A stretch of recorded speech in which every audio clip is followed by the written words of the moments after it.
आलात मी तुम्हाला सांगू इच्छितो, तुम्ही त्यांना बोलवा. मी आज मला समाज सोडायला तयार आहे, दुसऱ्या समाजात यायला तयार आहे, परंतु त्यांनी तुम्हाला घेतात नाही का? घेत नाही. कारण का घेत नाही? माणूस जन्मल्याच्या नंतर त्यांच्या वडिलांची जी जात नाही ती जात शेवटपर्यंत मर्जेपर्यंत असते. मित्र हो, हे लक्षात ठेवा. हे सरकार, हे या ठिकाणी प्रशासकीय अधिकारी आपल्याला जादू बुजून या ठिकाणी आपल्याला अडवणूक करत आहेत, आपल्याला आपल्या मुलीला हक्कापासून या ठिकाणी वंचित ठेवत आहे, आपल्याला नोकरीपासून वंचित ठेवत आहे. आज आमचे अनेक बेरोजगार या ठिकाणी शिकून बेरोजगार आहेत, त्यांना शिक्षणासाठी सवलती नाही, सवलतीपासून वंचित आहेत, शिष्यवृत्ती सुद्धा नाही. पूर्वी आपल्याला सुवर्ण मोसळी शिष्यवृत्ती योजना येत होती. त्या ठिकाणी गावातील सरपंच प्रमाणपत्र आणि त्याचे शाळेच्या मुख्याध्यापकाचे प्रमाणपत्र घेऊन आमच्या विद्यार्थ्यांना 5वीपर्यंत 1,000 रुपये, 5वीच्या नंतर 1,500 रुपये प्रतिमित्र. त्यांच्यावर आमच्या लेकराचं पाठ्यपुस्तक, कलम, वह्या, पेना याचं सर्व साहित्याचा या ठिकाणी खर्च होत होता, परंतु ते सुद्धा आज आमच्या शासनानं बंद केलेलं आहे. ही शोकांतिका आहे साहेब. 5वीच्या नंतर 1,500 रुपये देत होते 10वीपर्यंत.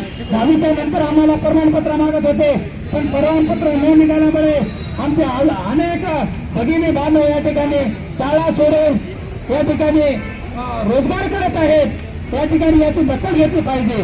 या शासनाला आपण दाखवून दिलं पाहिजे. घरी कोणी राहिलं नाही पाहिजे, त्या ठिकाणी कुठतरी जागरण झालं पाहिजे. आजपर्यंत आपला समाज अडाणी होता, परंतु आज कुठतरी उठून या ठिकाणी या शासनाला दाखवून दिलं पाहिजे. सरकार, आमचा समाज आजपासूनचा समाज आहे. आजपासूनचा समाज अडाणी होता, भोळा होता, दीनदुबळा होता, मागासलेला होता. त्यामुळे आमच्या समाजाचा तुम्ही फायदा घेतला, पण इथून आम्ही तुम्हाला फायदा घेऊ देणार नाही. ही आपण लढाई शेवटपर्यंत लढली पाहिजे. अहो, हे जिल्हा आहे, जिल्ह्यावर तर लढतात, राहू द्या. येणेला आपण शेतामध्ये उपाशी राहता. आज पूर आले, एकाचं 2 एकर, 4 एकर, 5 एकर, 10 एकर बुडून गेले. काय करू लागल्या? तसंही कामत नाही, तसंही उपाशा. जाऊ तुम्ही मुंबईलाच होता, मंत्रालय बंद करूता, रस्ते बंद करूता, त्या ठिकाणी मुंबईतल्या लोकांना बाहेर येणं बंद करू. तसं सरकार प्रमाणपत्र देणार होता, का देणार? आज आपल्या निर्गमावरती आपली नोंद आहे, आपल्या वडिलाच्या निर्गमावरती नोंद आहे, परंतु आपला ज्या आपल्या चिखलाचं नाही त्याचं पोटच भरायचं पडलं होतं.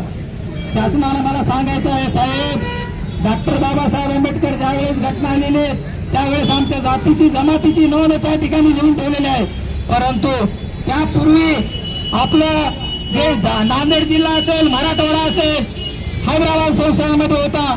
त्या ठिकाणी त्या हैदराबाद संस्थानामध्ये त्या ठिकाणी हैदराबादचं जे गॅजेट आहे त्यांनी तयार केलं. तेथील त्यांनी त्यांच्या धर्मग्रंथामध्ये तयार केलेलं आहे की मराठवाड्यामध्ये कोणती जात आहे आणि जनगणना करता वेळेस